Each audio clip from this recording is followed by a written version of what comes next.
சிரிக்க முடியாத முதல் மனிதன் நான் பார்த்தேன். 196 மார்க் கட் ஆஃப் வச்சிருக்கான் இன்ஜினியரிங்க்கு. எங்க ஃபவுண்டேஷன் அப்ளை பண்ணியிருந்தான். அவனை மே 27ஆம் தேதி இன்டர்வியூக்கு கூப்பிடுறோம், வாப்பா இன்டர்வியூக்கு வா. இன்டர்வியூக்கு வரல. நான் நினைச்சேன் ஏதோ ஃபேக் ரெக்வெஸ்ட் போல. ஜூன் 10ஆம் தேதி எனக்கு ஒரு ஃபோன் வருது. ஃபோன் பண்ணி, அண்ணே இப்போ சென்னைக்கு வந்து எனக்கு சீட் கொடுப்பீங்களா அப்படின்னா. எனக்கு ரொம்ப கடுப்பு. 2 வாரம் அவனை கூப்பிட்டு வரலன்னு சொல்லி நான் கொஞ்சம் கடினமா பேசிட்டேன் அவங்ககிட்ட.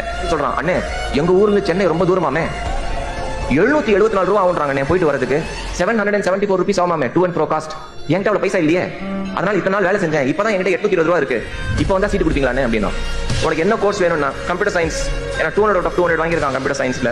சரிடா இந்த கோர்ஸ் நீ கேட்ட கோர்ஸ் கொடுக்குறேன். அப்ப அவங்ககிட்ட விளையாட்டா தான் கேட்டேன், நீ சிரிச்சா உனக்கு நான் சீட் கொடுக்குறேன் அப்படின்னு. ட்ரை பண்றான் சிரிக்கிறதுக்கு, ஆனா சிரிக்க முடியல.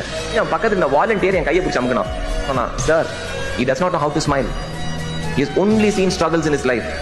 வாழ்க்கையில வெறும் கஷ்டத்தை மட்டும் தான் சார் பார்த்திருக்கான், அவனுக்கு உண்மையாவே சிரிக்க தெரியாது. நான் அவன் சிரிச்சு பார்த்தது இல்லைன்னா